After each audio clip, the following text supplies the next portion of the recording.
இன்றைக்கு பறையரும் வன்னியரும் ஒன்று சேர்ந்து ஆகணும். நமக்குள்ள சின்ன சின்ன பிராக்டிக்கலா சின்ன பிரச்சனைகள் இருக்குது. அது மாதிரியான விஷயங்கள் இருக்கிற போது நம்மளாம் உட்கார்ந்து பேசி ஒரு சுமூக தீர்வை கொண்டு வரணும். நீ நானும் சேர்ந்துட்டோம்னா வட மாவட்டங்களில் ஒண்ணு நீயா இருக்கணும், இல்ல நானா இருக்கணும், இல்ல 2 பேரும் சேர்ந்து இருக்கணும்ன்ற சிந்தனை இன்றைக்கு வெகுவா பறையர் தலைவர்களால் பேசப்படுகிறது. மக்களின் அடிப்படையில் அதை கொடுக்குறேன்னு சொல்றாங்கல்ல, அதுக்கு எனக்கு டேட்டா வேணும்ல. நான் திரும்பவும் சுப்ரீம் கோர்ட்ல போய் சார் டேட்டா எடுக்கல, எனக்கு வந்து ஒதுக்கி கொடுங்கன்னு எப்படி நம்ம கேட்க முடியும்? அப்படிங்கிற ஒரு பேசிக் லீகல் கான்ஸ்பிரன்சி வருது இல்லை அதுல. திராவிட முன்னேற்ற கழகத்தினர் என்ன சொல்றாங்க அப்படின்னா, இது வந்து மத்திய அரசு தான் எடுக்கணும், மாநில அரசுக்கு இதுக்கு எந்த ரோலும் கிடையாது அப்படின்ற விஷயத்தை மேற்கோள் காட்டுறாங்க. குறிப்பா பீகாரினுடைய அந்த இதை தான் மேற்கோள் காட்டுறாங்க. நம்ம இடஒதுக்கீடு பாலிசிகளே போகல, கணக்கெடுப்பு தானே. கணக்கெடுப்பு எடுக்கிறதுல உனக்கு என்ன? விடுதலை சிறுத்தைகளும் திமுக கூட்டணி இருக்கலாம்.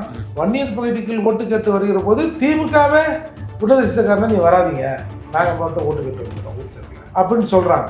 சரி போய் பார்த்தா தான் என்ன ஆகும்? சரி ஒரு தடவை கலவரம் தான் வரட்டுமே, அடிதடி தான் வரட்டும் சார், வந்து அதில் ஒரு தேர்வு வரும்ல. என்னையோ ஓட்டு தனியாக கேட்க வந்தோம், பிடிச்சா போடு, பிடிக்கலாம் போட. அப்போ இந்த பகவை இங்கே வளர வேண்டும் என்று இங்கே இருக்கிற கட்சிகள் நினைக்கிறாங்க.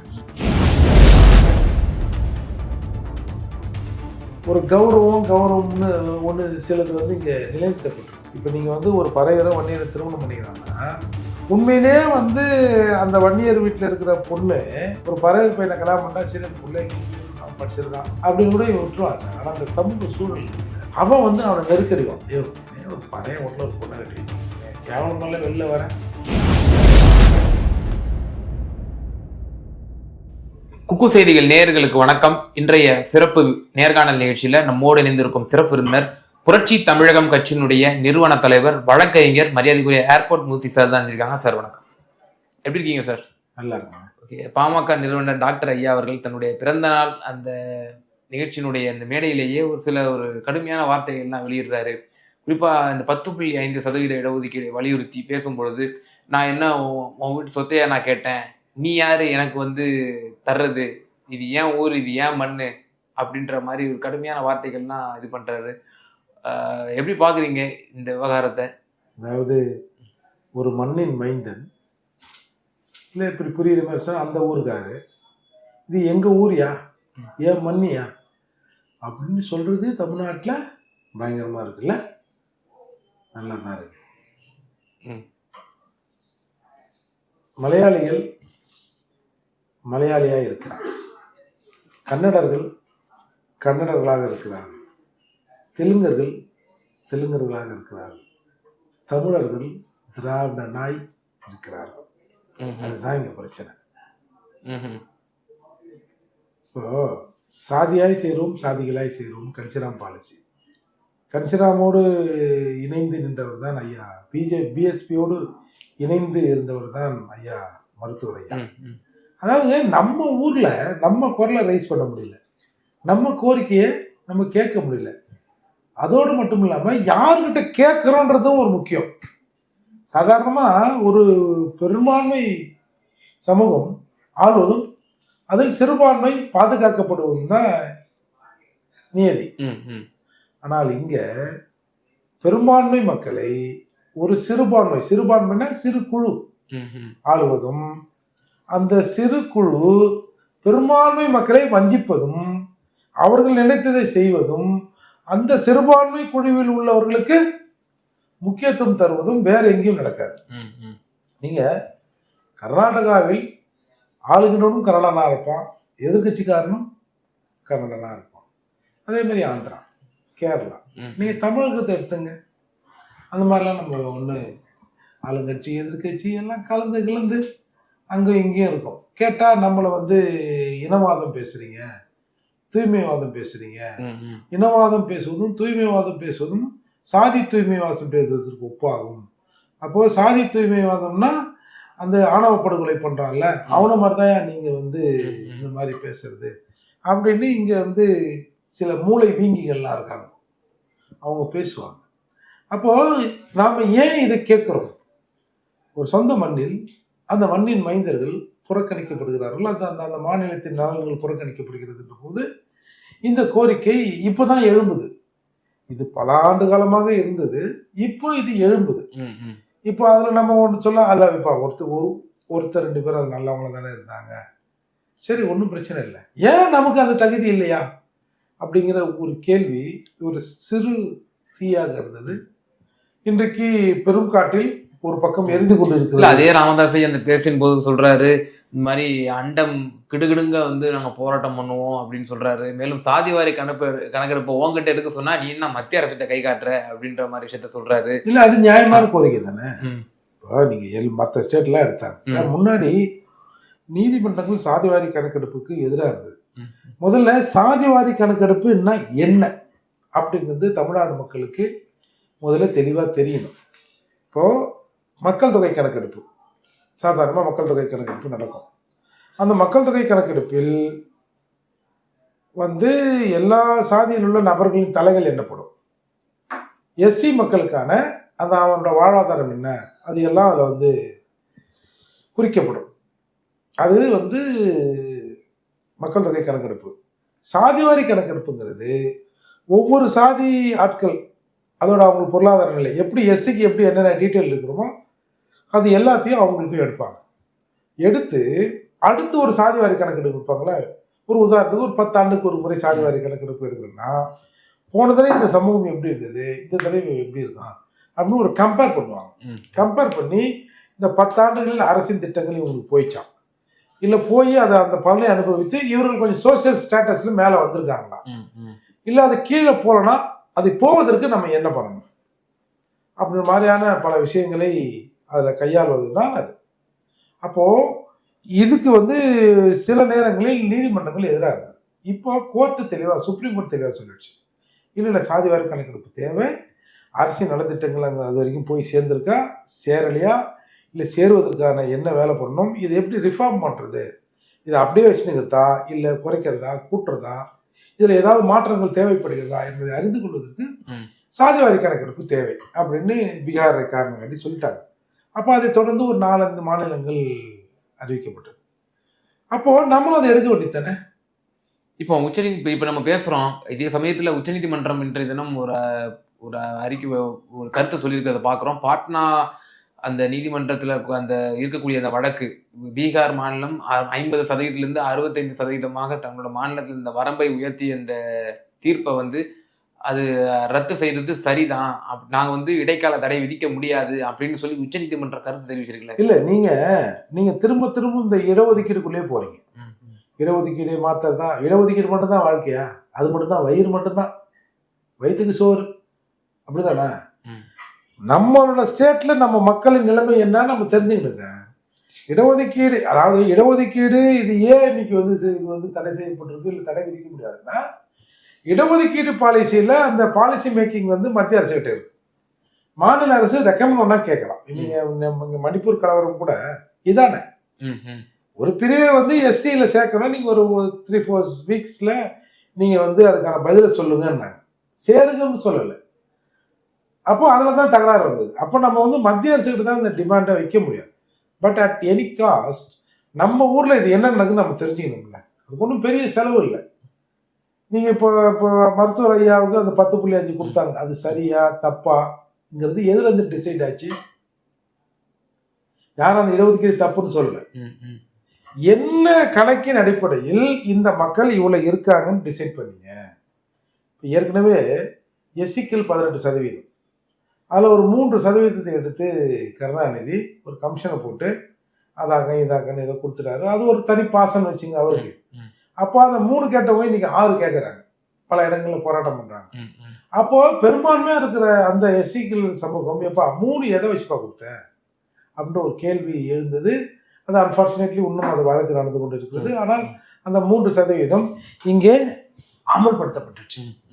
அப்போ உங்களுக்கு 10.5% வந்த உடனே நீங்கள் அந்த அரசியல் கூட சொல்லுங்கள், ஒன்றும் பிரச்சனை இல்லை. ஆனால் அது எதற்காக தடைப்பட்டது?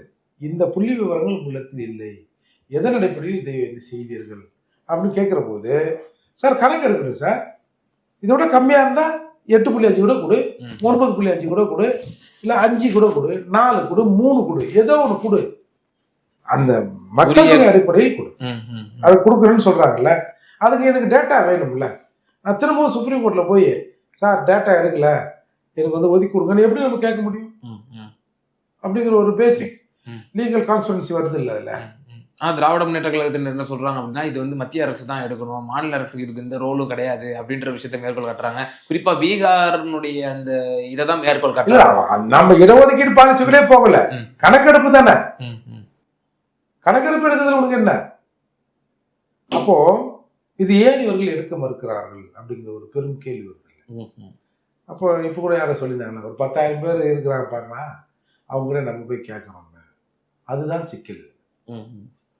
அப்போ திரும்பவும் பேக் டு பெரும்பான்மை கையில் ஆட்சி இருப்பதும், சிறுபான்மை மக்களின் நலன்கள் பாதுகாக்கப்படுவதும், சிறுபான்மைனா குறைந்த அளவில் இருக்கிற மக்களின் நலன்கள் பாதுகாக்கப்படுவதும் இயற்கையின் நியதி. ஆனால் இங்கே நீதிக்கு மாறா சிறுபான்மை கூழ வச்சுவதும் பெரும்பான்மை பிச்சை எடுப்பதுமா இருக்கிறோம். சரி, இப்போ இந்த விவகாரத்துல ராமதாஸ் ஐயா பேசும்பொழுது ஒரு சற்று கவனிக்கக்கூடிய ஒரு விஷயம், இதுவரை ராமதாஸ் ஐயா அவர்கள் தன்னுடைய இந்த இனமான வன்னிய இனத்துக்காக அவர் குரல் கொடுத்திருக்காரு, தொடர்ந்து அவர் போராடிட்டு வர்றாரு, உரிமைகளை கேட்டு வர்றாரு. ஆனா இந்த சமயத்துல அவர் பேசிய அந்த வாதம் என்பது நீ யாருடா அப்படின்ற ஒரு பேசுறது, இப்ப தமிழ் தேசியத்தை அவர் புதுசா அவர் உருவெடுத்து முன்வைக்கிறாரா, இன்னும் தூய்மைவாதம் பேசுறாரு இந்த இடத்துல அப்படின்ற விஷயத்த வந்து எதிர்கருத்தா முன்வைக்கிறாங்க சார். நீங்க ராமதாஸ் ஐயாவுக்கு எதிராக நீங்க கொஞ்ச நாளைக்கு முன்னால, கொஞ்சம் வருடங்களுக்கு முன்னாலாம் வன்னியரும் பறையரும் இல்லை பறையரும் வன்னியரும் ஒன்று சேரணும் அப்படின்னு பறையர் சமூகத்திலிருந்து பெருசாலாம் குரல்லாம் வரல. ஆனா இன்றைக்கு பறையரும் வன்னியரும் ஒன்று சேர்ந்து ஆகணும், நமக்குள்ள சின்ன சின்ன ப்ராக்டிக்கலா சின்ன சின்ன பிரச்சனைகள் இருக்குது, அது மாதிரியான விஷயங்கள் இருக்கிற போது நம்மளாம் உட்காந்து பேசி ஒரு சுமூக தீர்வை கொண்டு வரணும். நீ நானும் சேர்ந்துட்டோம்னா வட மாவட்டங்களில் ஒன்று நீயா இருக்கணும், இல்லை நானா இருக்கணும், இல்லை 2 பேரும் சேர்ந்து இருக்கணும்ன்ற சிந்தனை இன்றைக்கு வெகுவா பறையர் தலைவர்களால் பேசப்படுகிறது. இதை ஆரம்பித்தவர்கள் பறையர் தலைவர்கள் தான். என்னையா அதாவதுங்க, ஒரு விஜயகாந்த் சார், அவர் வந்து தெலுங்கு, அவருக்கான செல்வாக்கு பல இடங்கள்ல இருக்கு. ஆனா அந்த விஜயகாந்த் முதலாக தேர்தல் இருக்கும்போது எதுக்கு வந்து விருதாச்சலத்தை தேர்ந்தெடுக்கிறார்? பறையர், வன்னியர், ரெட்டியார், பால்கர் நாயுடு, இந்த மாதிரி ஒரு தெலுங்கு பேக்கேஜ் அங்க இருக்கு கொஞ்சம். இப்போ வன்னியருக்கும் பறையருக்கும் ஒன்றும் பெருசா ஒன்றும் ஒத்துமையெல்லாம் அப்போ இல்லை. அப்போ அங்கே மாவட்ட செயலாளராக இருந்தவர்கள் சங்கர், மகாதேவன், ஏதோ ஒரு 3 பேர். அப்போ அவங்களும் பறையர் ஆளுமைகள், நல்ல செல்வாக்கு மிக்கவர்கள். அப்போ வன்னியரை ஏமாற்றி வன்னியர் ஓட்டு கொஞ்சம் வாங்கிக்கலாம், பறையருக்கு தான் நம்ம ஆளுங்க பொறுப்பாளர் இருக்கிறான் வாங்கிக்கலாம். இந்த ரெட்டியார் ஓட்டு, மற்ற தெலுங்கு பால்கர் நாயுடு, அந்த தெலுங்கு பேசுகிற ஓட்டு சாலிடா விஜயகாந்துக்கு உழுந்துரும் அப்படின்னு ஒரு கணக்கு போட்டு தானே விஜயகாந்த் வந்து அங்கே நின்னார். அப்போது பெரும்பான்மையாக இங்கே பறையரும் வன்னியரும் இருக்கணும். அது வந்து வன்னியர்கள் ஜெயிச்ச தொகுதி, அதுதான் அங்கே பிரச்சனை. அப்போது ஒன்று நீ வரணும், இல்லை நான் வரணும், இல்லை 2 பேருக்கு பொதுவாக நம்ம முடிவு பண்ணுற ஆள் வரணும்.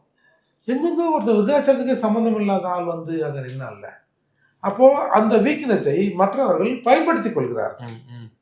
இப்ப நான் போய் நின்னா மூர்த்தினாலே எஸ்சி பாடுறான். விடுதலை சிறுத்தைகளும் திமுக கூட்டணியில் இருக்கிறான். வன்னியர் பகுதிக்குள் ஓட்டு கேட்டு வருகிற போது திமுகவே விடுதலை சிறுத்தைக்காரனா நீ வராதிங்க, நாங்க மட்டும் ஓட்டு கேட்டு வந்துடுறோம் ஊர் தெருவில் அப்படின்னு சொல்றாங்க. சரி, போய் பார்த்தா தான் என்ன ஆகும்? சரி, ஒரு தடவை கலவரம் தான் வரட்டுமே, அடிதடி தான் வரட்டும் சார், வந்து அதில் ஒரு தேர்வு வரும்ல. என்னையோ ஓட்டு தனியாக கேட்க வந்தோம், பிடிச்சா போடு, பிடிக்கலாம் போடாது. அப்போ இந்த பகைமை இங்கே வளர வேண்டும் என்று இங்கே இருக்கிற கட்சிகள் நினைக்கிறாங்க. இப்போ திருமாவளவன் வந்து விசிக திமுக கூட்டணியில் இருக்காங்க. ஏன் வந்து மருத்துவர் ஐயா வந்து மருத்துவர் பாமக இதில் வந்தா விளைச்சித்து நான் இருக்க மாட்டேன்னு ஏன் சொல்றாரு? இப்போ திருமாவளவன் வந்து பெரிய அறிவாளிலாம் இப்போ எல்லாம் அவங்களாம் பேசுகிறாங்களே, அவர் இன்டர்நேஷ்னல் அறிவாளி, இன்டர்நேஷ்னல் பொலிட்டிக்கல் லீடர், டாப் 10 லீடர்லாம் இந்தியாவிலே அவர் தான், இப்போ இது உலகத்திலே அவர் தான் ஃபர்ஸ்ட் எல்லாம் அவங்களால பேசுகிறாங்களே. அப்போது இந்த மக்கள் சேர்ந்தோம்னா நாம் வந்து ஒரு தீர்மானிக்கிற சக்தியாக, ஆட்சி அதிகாரத்தை கைப்பற்றுகிற சக்தியாக அப்படி நம்ம வட மாநிலங்களில் மாறுவோம் அப்படிங்கிறது அவருக்கு தெரியாதா? ஏன் வந்து இந்த இந்த முரண்பாடை கூர்மைப்படுத்துகிறார்? நீங்கள் வந்து மேல்பாதி கோயில் பிரச்சனையில் எல்லாரும் சொல்கிறாங்க பறையர் தலைவர், எப்போ வன்னியர் தலைவருக்கு வாங்க நம்ம உட்காந்து பேசி இது சால்வ் பண்ணுன்றோம். ஆனால் திருமாவளவன் என்ன சொல்கிறாரு? பூட்டு போட்டாங்க, பூட்டை பிடிச்சி ஆட்ட போறியா அப்படின்னு இரட்டை அர்த்தத்தில் பேசினார்ல. அதை கேட்குற வன்னிய பெருமக்கள்லாம் நினைப்பான், என் கோவிலில் வந்து பூட்டை பூட்டிட்டு பூட்டை பிடிச்சி ஆட்ட போறேன்னா புடுக்கு பிடிச்சி ஆட்ட போறேன்ற மாதிரி தானே அது. அப்போ அந்த மாதிரி கேட்கும்போது அந்த அந்த இல்ல அப்ப வன்னியர் பறையர் சமூகத்தினுடைய இந்த இணக்கத்தை திருமாவர்கள் விரும்பலன்னு அவரு ஆமா. பாக்குறீங்களா? பிரித்தாளும் சத்திய வந்து பண்றாருன்றீங்களா? ஆமா ஏங்க, பாமக வந்தா விசிக இருக்காதுன்னு சொல்றதுக்கு நீ யார்? என்ன அப்படி வந்தா என்ன ஆயிடும்? நான் உலகம் அழிஞ்சிருமா? அப்படியே கடல் வாங்கிடுமா திருச்சி வரைக்கும்? அவர் தானே சார் நாடக காதல்னு ஆரம்பிச்சாரு. யாரு? டாக்டர் ஐயா சார். அது வந்துங்க ஒவ்வொரு காலத்திலும் பலர் வந்து சில பிழைகளை செய்யத்தாங்க செய்வாங்க. அதை நம்மளாம் இப்போ நாம் அதை வந்து ஒத்து தான் ஆகணும். இப்போ எல்லாரும் மானக்காதலை ஒத்துக்கிறானா? காதலை எல்லாரும் ஒத்துக்கிறானா? முதல்ல நீங்கள் ஒரு இஸ்லாமியர், நீங்கள் கொஞ்சம் நல்லா வசதி வாய்ப்பாக இருக்கிறீங்க, ஒரு 2-3 ஆடி கார் வச்சுருக்கீங்க, வீட்டில் நல்ல பிஸ்னஸ் பண்ணுறீங்க, ஒரு சாதாரண சாம்பிராணி போடுற பாய்க்கு வீட்டில் இது பொண்ணு கொடுத்துருவீங்களா? கொடுப்பீங்களா? கொடுக்க மாட்டீங்களா? கண்டிப்பா ஒரு நெருடல் இருக்கும். நெருடலில் கொடுப்பீங்களா? கொடுக்க மாட்டீங்களா? பொதுவாக யாரும் கொடுக்க மாட்டாங்க. எல்லா இப்போ பறையர்லையும் அப்படிதான். ஒரு நல்ல ஒரு வசதி வாய்ப்பு இருக்குது பறையர், கொஞ்சம் அன்றாட பிழைப்புக்காக ஒருத்தருக்கான், பொண்ணை கொடுத்துருவாங்க. அதால அந்த காதல் விவகாரத்தில் போனால் அது பல சிக்கலை உண்டு பண்ணும். இங்கே வந்துங்க ஒரு ஒரு கௌரவம்னு ஒன்று சிலது வந்து இங்கே நிலைநிறுத்தப்பட்டிருக்கு. இப்போ நீங்கள் வந்து ஒரு பறையரை வன்னியரை திருமணம் பண்ணிக்கிறாங்கன்னா உண்மையிலே வந்து அந்த வன்னியர் வீட்டில் இருக்கிற பொண்ணு ஒரு பறையர் பையனை கல்யாணம் பண்ணா சரி அந்த பிள்ளை எங்கேயும் போயிடும், நம்ம படிச்சிருக்கான் அப்படின்னு கூட இவன் விட்டுருவான் சார். ஆனால் அந்த சமூக சூழல் இது இல்லை. அவன் வந்து அவனை நெருக்கடிவான். ஐயோ என்ன ஒரு பறைய வீட்டில் ஒரு பொண்ணை கட்டி வச்சுக்கிது, கேவலமெல்லாம் வெளில வரேன் மூஞ்சிருக்கே பேச. அப்போ இந்த சமூகத்தில் இந்த மாதிரியான சில விஷயங்கள் இருக்கத்தான் செய்யுது. இதையெல்லாம் யார் போக்கணும்? தானா போக்கிடுமா? அந்த தலைவர்கள் ஒன்று கூடி சமரசம் பேசணும், 2 பேரும் சேர்ந்து கூடி பேசணும். ராமதாஸ் ஐயா அதுல உறுதியா இருக்காரு. இப்போ நாடாளுமன்ற தேர்தலில் கூட தேர்தல் அறிக்கையிலேயே அதை கொண்டு வந்திருக்காரு இல்லையா? நாடக காதலுக்கு எதிராக வந்து சட்டத்தை கொண்டு வரணும் அப்படின்னு சொல்லி. இல்லை சார் அதுக்கு உண்டான ஒரு மாற்றத்தை நம்ம உண்டு பண்ணணும் சார். அப்படியே விட்டுற முடியுமா? அந்த இப்போ 2 பேரும் இணையணும்னு சொல்றாருல்ல, இப்போ நம்ம அதை புரிய வைக்கணும். ஏங்க யார் ஊர்ல யாருங்க வந்து அவங்ககிட்ட கேட்கறதுன்னு சொல்றோம். இப்போ நாங்களும் அப்படிதானுங்க அப்படின்னு நமக்குள்ள நமக்குள்ள அந்த டிஸ்கஷனே வரலையே. ஒரு டிஸ்கஷன் வந்தால் தானே சார் ஒரு காலத்தில் ஒரு மாற்றம் வரும். டிஸ்கஷன் வராத வரை, நான் தூரம் நின்று பார்க்குற வரை நான் எதிராக தானே இருப்பேன். அதற்கான வாய்ப்பை இங்கே அளிக்க மாட்டுறாங்களே, அதுக்கான வாய்ப்பு இங்கே வரலையே. அந்த வாய்ப்பை கெடுக்கிறது அண்ணன் திருமான்னு நீங்க சொல்றீங்க. அண்ணன் திருமா, திராவிட கட்சிகள், குறிப்பா திமுக, இல்ல சார். இப்போ வன்னியர் பறையர் சமூகத்தினுடைய இந்த ஒற்றுமை, இப்போ நீங்க சொல்றீங்க பறையர் சமூகத்தின் பல தலைவர்கள் வந்து இப்போ முன்னெடுத்துட்டு இருக்காங்க சமூகத்திற்கான இணக்கத்தை அப்படின்னு நீங்க சொல்றீங்க. ஆனா அண்ணன் திருமாவளவன் அவர்கள் இப்போ பாமகவுடன் ஒருபோதும் சேர மாட்டேன் அப்படின்ற ஒரு விஷயத்த சொல்றாரு. அப்ப அந்த இதுக்கு அப்பட்டமா இவர் வந்து கெடுக்கிறாரு அப்படின்னு நீங்க சொல்ல வரீங்களா? நிச்சயமா. இப்போ என்ன, இப்போ எல்லா பட்டியல் சமூக மக்களின் ஒற்றை முகம் அவரா? எங்க முகமா அவரு? அவரு ஒரு தலைவர், அவரு ஒரு லீடர், அவரை வளர்த்திருக்கிறார்கள் சார். மூர்த்தி என்ன இருந்தார் சார்? பூவை ஜெகன்மூர்த்தி, பூவை மூர்த்தியா சார்? அந்த மனுஷனை மாதிரி இந்த சமூகத்தை அப்பழுக்கு இல்லாமல் நேசிச்ச மனுஷன் யாருமே கிடையாது. அவ்வளோ வெள்ளிந்திரியா இருப்பார். நம்ம சொந்தக்காரங்கிட்ட பேசினா எப்படி இருக்கான், மாமா மச்சாங்கிட்ட கிராமத்தில், அந்த மாதிரி ஒரு ஃபீலிங் இருக்கும் அவர்கிட்ட. உண்மையா சுகம் காணாத சுமை தாங்கி எந்த சுகத்தையும் அவர் பெருசா காணல. ஏன் அவரால் எம்எல்ஏ ஆக முடியல? இவ்வளவு இன்றைய வரை மூர்த்தி என்ன செத்து கிட்டத்தட்ட 20-22 ஆண்டுகள் கடந்தும் பூவை மூர்த்தியாரை நான் நினைவு கொள்றோம்ல. அண்ணன் இன்னைக்கு உயிரை விடுவதற்கு பல ஆயிரம் பேர், பல லட்சம் பேர் இருக்கிறான்ல. அப்படி இந்த சமூகத்தால் நேசிக்கப்பட்ட ஒரு மாமனிதர் ஏன் வந்து எம்எல்ஏ ஆக முடியல? ஏன்னா அவரால் எதிரிகளோடு ஒரு கமுக்க கூட்டு வைக்க முடியல. அவரால் சமூகத்தை அடமான வைக்க முடியல. நீ பெருசா, உன் சமூகம் பெருசான்னா, அம்பேத்கர் சொன்ன மாதிரி என்னை விட என் சமூகம் பெருசுன்னாரு. அதே மாதிரி மூர்த்தியான என்னை விட எங்க ஆளுங்க பெருசுன்னாரு. எங்க ஆளுங்களோட நான் தான் பெருசு அப்படின்னா எம்எல்ஏ ஆகிருக்கலாம், எம்பி ஆகலாம், பெரிய தலைவர் ஆகலாம், நான் இன்டர்நேஷனல் தலைவர்னு கூட சொல்லலாம். அதால தன்னுடைய சுயலாபத்துக்காக இதை பயன்படுத்தி கொள்கிறார்கள். இப்போ நீங்க இந்த சார் சண்டை நடக்குது சார், இங்கே வேற்றுமை இருக்குது சார். ஒருத்தனுக்கு ஒருத்தன் நீயா நானான்னு இருக்குது சார். ஒவ்வொருத்தரும் இங்கே வந்து தனக்கு மேலே ஒருத்தன் இருக்கக்கூடாதுன்னு நினைக்கிறான், ஆனால் கீழே ஒருத்தன் இருக்குன்றான். நேரடியாக ஒரு வன்னியருக்கும் ஒரு பறையரும் பக்கத்து பக்கத்து வீடுன்னு வச்சுங்களேன், இவன் தண்ணி அங்கே வருது, அவன் தண்ணி இங்கே வருது, இல்லை இவன் வண்டி அங்கே விட்றான் இங்கே விட்றான்னா 2 பேரும் ஒரு பகைமை கொள்ளுதல் ஒரு இயல்பு, ஒரு நியாயம் இருக்குது சார். கண்ணுக்கு தெரியாத வன்னியர்களும் கண்ணுக்கு தெரியாத பறையர்களும் எப்படி வந்து பகைமை வருது? யாரு என்ன ஆளுப்பா? இப்போ அவங்க ஊரில் என்ன ஆள் சண்டை போட்டான்?